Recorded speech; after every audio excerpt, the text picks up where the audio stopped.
আপনার হাতে থাকা স্মার্টফোনটি যখন আপনি নতুন নিয়েছিলেন তখন আপনি একবার 100% চার্জ দিলে সেই চার্জ দিয়ে আপনি 2 দিন কিংবা 3 দিন আপনার ফোনটাকে আপনি স্মুথলিভাবে ব্যবহার করতে পারতেন। কিন্তু বর্তমানে আপনার ফোনটি পুরাতন হয়ে যাওয়ার ফলে আপনার ফোনের চার্জ দ্রুত শেষ হয়ে যাচ্ছে। যদি এই সমস্যাটা আপনার হয়ে থাকে তাহলে আজকের ভিডিওটি সম্পূর্ণ দেখেন। আজকের ভিডিওতে আমি আপনাদেরকে যে টিপসগুলো শেয়ার করব, যে সেটিংসগুলো দেখাবো, সেগুলো যদি আপনি আপনার ফোনে ঠিকঠাকভাবে করে রাখতে পারেন, আমি 100% গ্যারান্টি সহকারে বলতে পারি আপনার ফোনটি নতুনের মতো হয়ে যাবে। অর্থাৎ নতুন যখন আপনার ফোনে আপনি 100% চার্জ দিলে 2 বা 3 দিন ব্যবহার করতে পারতেন, ঠিক পুরাতন ফোনটিকে আপনি এই সেটিংসগুলো করার পর আপনি ঠিক ওই 100% চার্জ দিয়ে 2 থেকে 3 দিন ব্যবহার করতে পারবেন। কিভাবে কি করবেন full screen step by step দেখিয়ে দিচ্ছি। তো চলুন কথা না বাড়িয়ে ভিডিওটা শুরু করা যাক। শুরুতে আপনারা চলে যাবেন আপনাদের ফোনের সেটিংসে, এরপর একটু স্ক্রল করার পর এখান থেকে ডিসপ্লে অ্যান্ড ব্রাইটনেস এই অপশনে ক্লিক করে দিবেন। এরপর একটা স্ক্রল করার পর এই যে দেখেন অটোমেটিক ব্রাইটনেস, এখান থেকে এই অপশনটাকে অন করে দিবেন। সেক্ষেত্রে আপনি যেখানে থাকেন না কেন সে জায়গায় যতটুকু ব্রাইটনেস দরকার সেক্ষেত্রে অটোমেটিক্যালি সেটা এখান থেকে সিলেকশন হয়ে যাবে অটোমেটিক্যালি। এরপর এখান থেকে বেরিয়ে আসবেন। এখান থেকে বেরিয়ে আসার পর আপনারা কি করবেন, এখান থেকে ব্যাটারি অপশনে চলে আসবেন। প্রত্যেকটা ফোনে কিন্তু ব্যাটারি অপশনটা থাকবে। দেন আপনারা কি করবেন, সেখান থেকে ব্যাটারি অপশনে ক্লিক করে দিবেন। এরপর এখান থেকে কারেন্ট মোড এই অপশনে ক্লিক করে দিবেন। এই অপশনে ক্লিক করার পর আপনি যে কাজটি করবেন সবসময় এখান থেকে ব্যাটারি সেভার অপশনটাকে সিলেকশন করে রাখবেন। সেটা আপনারা এখানে দেখতে পাচ্ছেন। আমার ফোনে দেখেন আমি 60% চার্জ দিয়ে 22 ঘন্টা 22 মিনিট আমার ফোনটাকে আমি ব্যবহার করতে পারবো। সো আমি যদি এখান থেকে ব্যাটারি সেভার অপশনটাকে সিলেকশন করে নিই সেক্ষেত্রে আমি এখানে 27 ঘন্টা 30 মিনিট আমার ফোনটাকে আমি ব্যবহার করতে পারবো। তার মানে আরও 5 ঘন্টা এখানে বেড়ে গেছে। সো আপনারা যে কাজটি করবেন সবসময় এখান থেকে ব্যাটারি সেভার অপশনটাকে সিলেকশন করে রাখবেন।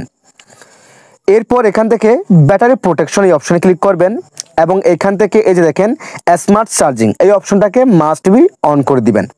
এরপর এখান থেকে বেরিয়ে আসবেন। বেরিয়ে আসার পর এখানে আপনি যতগুলো অ্যাপস ব্যবহার করেন, কোন অ্যাপসটা আপনি কতটুকু ব্যবহার করেছেন প্রত্যেকটা অপশন কিন্তু এখানে দেখাবে। সো আমি এখন একটা অ্যাপসে আপনাদেরকে একটা সেটিংস দেখিয়ে দিচ্ছি, আপনারা প্রত্যেকটা ফোনে কিন্তু এই কাজটি করে নেবেন। সো এরপর এখান থেকে আপনি যে অ্যাপসটা বেশি ব্যবহার করেন সেই অ্যাপসে ক্লিক করবেন। সেই অ্যাপসে ক্লিক করার পর একটা স্ক্রল করবেন। স্ক্রল করার পর এখানে দেখেন 1টা 2টা 3টা 4টা অপশন এখানে পেয়ে যাবেন। দেন আপনারা যে কাজটি করবেন এখান থেকে এই 4টা অপশন থেকে আপনারা এখান থেকে রেস্ট্রিক্টেড ব্যাকগ্রাউন্ড অ্যাপস এটাকে সিলেকশন করে নেবেন। তারপর ওকেতে ক্লিক করে দিবেন। আপনার কাজ শেষ, এখান থেকে বেরিয়ে আসবেন। এরপর লাস্ট যে কাজটা আপনাকে করতে হবে, আমি এখন প্রথমে আপনাদেরকে যে সিরিজগুলো দেখিয়েছি দুইখানে, আপনারা এই কাজগুলো করার পর তারপরও যদি আপনার ফোনের চার্জ দ্রুত শেষ হয়ে যায় তাহলে আপনাকে ফাইনালি এই কাজটি করতে হবে। আর এর কাজটি কিন্তু 100% আপনার কার্যকরী হবে। সো আপনি যে কাজটি করবেন আপনার ফোনের সেটিংসে এসে এখান থেকে সার্চ বার যাবেন এবং সার্চ বার গিয়ে সার্চ করবেন রিসেট লিখে আপনারা সার্চ করে দিবেন। এরপর এখান থেকে ফ্যাক্টরি রিসেট এই অপশনে ক্লিক করে দিবেন। দেন এখান থেকে ইরেজ অল ডাটা এই অপশনে ক্লিক করবেন। দেন আপনার ফোনের পাসওয়ার্ড অথবা ফিঙ্গারপ্রিন্টটা দিয়ে দিবেন। দেন আপনার ফোনটি অটোমেটিক্যালি বন্ধ হয়ে যাবে এবং অটোমেটিক্যালি খুলবে কিছুক্ষণ পরে। সো এটা করলে আপনার ফোনের যাবতীয় সমস্ত নাম্বার, ফটোস, ভিডিওস, অ্যাপস সব কিছু কিন্তু ডিলিট হয়ে যাবে। সেক্ষেত্রে আপনার ফোনটি আপনি নতুন নিয়েছেন অবস্থায় যেরকম একদম ফ্রেশ ছিল সেইভাবে কিন্তু আপনার ফোনটা আবার চালু হবে। সো এই কাজটি যখন করবেন অবশ্যই আপনার ফোনের গুরুত্বপূর্ণ ফটোস, ভিডিওস, ডকুমেন্টস, অ্যাপস এগুলো অন্য কোনো ফোনে প্রথমে ট্রান্সফার করে নেবেন যাতে পরবর্তী সময়ে আপনি সেগুলো পান। সো এই কাজটি করবেন একদম শেষে। প্রথমের কাজগুলো করার পর যদি আপনার ফোনের চার্জ দ্রুত শেষ হয়ে যায় তাহলে আপনারা এই কাজটি করবেন। সেক্ষেত্রে আপনার ফোনটি একদম নতুন, আপনি যখন নিয়েছেন নতুন অবস্থায় যেরকম আপনাকে সার্ভিস দিয়েছিল আপনার ফোনটি ঠিক সেরকম কিন্তু আপনার ফোনটি আপনাকে সার্ভিস দিবে।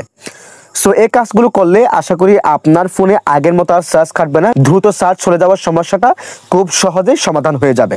যদি ভিডিওটি ভালো লাগে অবশ্যই লাইক, কমেন্ট, শেয়ার করে দিবেন। চ্যানেলটিকে সাবস্ক্রাইব করে রাখবেন, পেজটিকে ফলো করে রাখবেন। সবাই ভালো থাকবেন, সুস্থ থাকবেন। আল্লাহ হাফেজ।